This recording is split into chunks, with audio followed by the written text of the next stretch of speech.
29 ноябри соли равон раиси вилояти Суғ Раҷабой Аҳмадзода бо фаъолияти корхонаи воҳиди давлатии коммуналии хизматрасонии нақлиёти санитарии шаҳри Хуҷанд шинос шуд. тавре ки маълумот доданд, барои тоза нигоҳ доштани кӯчаву хиёбонҳои маркази вилоят шаҳри Хуҷанд дар ин корхона 180 нафар сокинон кору фаъолият мекунанд. аз 42 адад техникаи махсус 25 адади он барои партовкашонӣ пешбинӣ шудааст. раиси вилояти Суғ Раҷабой Аҳмадзода изҳор дошт ки давоми чанд соли охир дар шаҳри Хуҷанд бо мақсади беҳтар намудани таъминоти сокинон бо оби нӯшокӣ ва баланд бароштани сифати хизматрасонии идораи партовкашонӣ лоиҳаи бонки таҷдид ва рушди Аврупо амалӣ мегардад. гуфта шуд ки бо дастгириҳои пайвастаи ҳукумати ҷумҳурии Тоҷикистон ва татбиқи лоиҳаи идоракунии партовҳои сахти маишии шаҳри Хуҷанд ба корхонаи воҳиди давлатии коммуналии хизматрасонии нақлиёти санитарии шаҳри Хуҷанд техникаҳои нави партовкашонӣ ворид гардид. масъулинро зарур аст ки бо истифода аз шароити мавҷуда ва ғамхориҳои пайвастаи давлату ҳукумат сатҳи хизматрасониро баланд барошта, техникаҳоро дар ҳолати хуби корӣ нигоҳ доранд. раиси вилоят илова намуд ки бо афзоиши аҳолии шаҳри Хуҷанд партовҳо низ бештар мегардад. аз ин лиҳоз ниҳодҳои марбутаро зарур аст ки фаъолияти мунтазамро ба роҳ монда барои тозагиву ободонии шаҳр аз имкониятҳои мавҷуда пурра истифода намоянд. роҳбари вилоят ба масъалаи ободу зебо намудани муҳити корхона, фароҳам овардани шароити хуби корӣ дар ин коргоҳ таваҷҷӯҳ намуда, масъулинро вазифадор намуд. барои иҷрои супоришҳо ва беҳтар намудани шароити корӣ 1 моҳ муҳлат дода шуд. дар доираи татбиқи лоиҳа дар корхонаи воҳиди давлатии коммуналии хизматрасонии нақлиёти санитарии шаҳри Хуҷанд бунёди сехи таъмирӣ низ дар назар дошта шудааст. бо бунёди иншоот таҷҳизотҳои зарурӣ аз кишварҳои пешрафта ворид карда мешавад. минбаъд техникаҳои партовкашонӣ дар ин сех таъмир ва ба кор омода мегардад. мо тасмим гирифтем ки партовҳои ҳудуди шаҳр тезтар бардошта шуда ва он қуттиҳое ки барои хизматрасонӣ гузошта шуданд фарсуда гаштаанд. қуттиҳоро гирифта ба ҷои он қуттиҳои нав ҷавозонида истодаем. аз тарафи коргоҳ баъд аз бардоштани партовҳо барои безарар гардонидани гирду атрофи қуттиҳое ки гузошта шудаанд ва нуқтаи партовҳо безарар гардонидан истодаем. раиси вилояти Суғ Раҷабой Аҳмадзода дастур дод ки саҳни корхона мунфарш карда шуда барои шустушӯи нақлиёт ва таъмин бо сӯзишворӣ дар корхона шароит муҳайё гардад. ташкили сару либоси ягонаи ронандагон ва беҳтар намудани шароити корӣ ба онҳо аз масъалаҳои дигар ба шумор меравад ки масъулин бояд сари он чораҷӯӣ намоянд. бино ба маълумоти мавҷуда дар ҳудуди шаҳри Хуҷанд 175 нуқтаи партовҷамъкунӣ бо фарогирии 780 қуттӣ мавҷуд мебошад. гуфта мешавад ки корхонаву ташкилот ва муассисаҳои соҳаи маорифу тандурустӣ бо корхонаи воҳиди давлатии коммуналии хизматрасонии нақлиёти санитарии шаҳри Хуҷанд шартномаи тарафайн доранд ва дар асоси он партовҳо сари вақт кашонда мешавад. аз ҷониби корхонаи воҳиди давлатии коммуналии хизматрасонии нақлиёти санитарии шаҳри Хуҷанд қуттиҳои партов, рангубор ва навсозӣ карда мешавад. дар ин самт корҳо оғоз гардида масъулин бо истифода аз шароити мавҷуда барои беҳтар намудани сифати хизматрасонӣ тадбирҳои судманд амалӣ месозанд. имрӯз мо бо дастури супоришҳои роҳбарияти мақомоти иҷроии ҳокимияти давлатии вилояти Суғд ва шаҳри Хуҷанд тасмим гирифтем ҳамин партов қуттиҳое ки дар кӯчаҳои марказии шаҳр ҷойгир мебошанд ва фарсуда шуданд онҳоро иваз карда истодаем. рӯз аз рӯз хеле ки ба ҳамагон маълум аст шумораи аҳолӣ зиёд гардида истодааст дар шаҳри Хуҷанд. бинобар ҳамин қуттиҳои партовам зиёд гузошта истодаем ва ҳосилшавии партов аз аҳолии маҳалло ва кӯчаҳои марказӣ зиёд шуда истодааст. барои ҳамин мо фаъолиятро дучанд дар 3 баст фаъолият карда истодаем. басти якум аз соати 5 саҳарӣ то 12 абед аст. басти дуюм аз соати 8 то 5 бегоҳ. басти сеюм аз соати 5 бегоҳ то 12 шаб.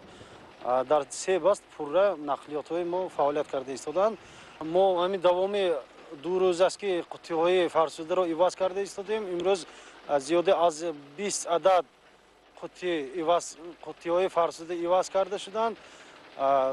мо тасмим гирифтем ки ҳаминро бо то 50-60 адад қуттиҳое ки фарсуда шуданд ва дар кӯчаҳои марказии шаҳр ҷойгир мебошанд иваз намоянд.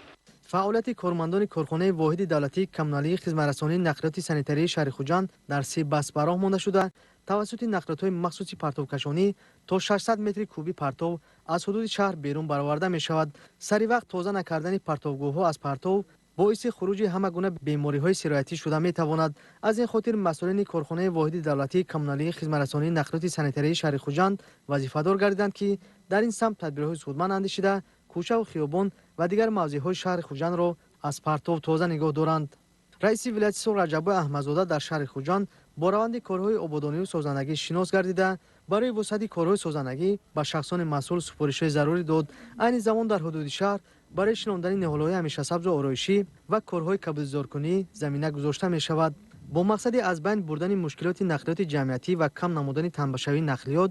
با دستگیری حکومت جمهوری تاجیکستان در دایره عملشوی لایحه رشد نقلیات جمعیتی شهر خوجند 100 عدد اتوبوس‌های مسافرکشانی به شهر خوجند وارد کرده شده طول 2 سال می‌شود که فعالیت دارند. رئیس ولایت سوغ رجب احمدزاده به کارخانه واحد دولتی نقلیات مسافرکشانی شهر خوجند تشریف آورده با جامعه مهنتی این کارخانه ملاقات نمود. ضمن صحبت تاکید گردید که لایحه مذکور با دستگیری حکومت جمهوری تاجیکستان و مبلغ گذاری بانک اروپایی تجدید و رشد در حجم بیش از 26 میلیون دلار آمریکایی عملی گردیده ایستاده است. رئیس ولایت قید نمود که با دستگیری و پشتیبانی‌های اساسگذار صلح و وحدت ملی پیشوای ملت پرزیدنت مملکت محترم امامعلی رحمان لایحه مذکور تطبیق گردیده بهر رفت و آمد ساکنان شرایط مساعد فراهم آورده می شود. رابر ولایت سفارش داد که جهت بهتر نمودن شرایط کاری کارمندان در حالت خوب تکنیکی نگاه داشتن اتوبوس‌ها و بلند برآشتن سطح خدمت‌رسانی نقلیات جمعیتی رهبریت و مسئولان کارخانه تدبیرهای ضروری اندیشاند.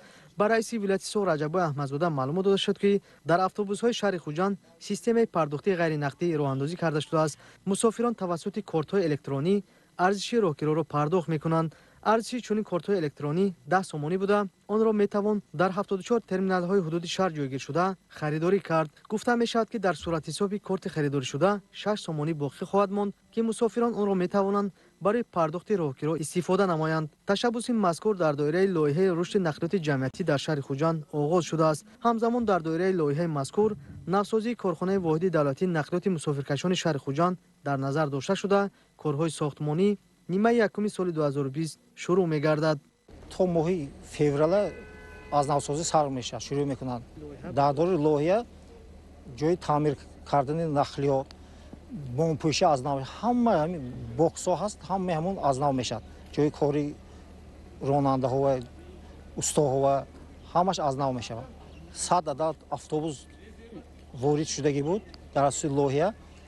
حاضر به همین روز 50 عددش خدمت رسانده ایساس روزهای نزدیک با ماندگارش هم فعالیت شروع میکنه. از 10 همین نوامبر با کارت الکترونی کار سر کردیم و بهتریش همین که پول نخ از ما با میبره.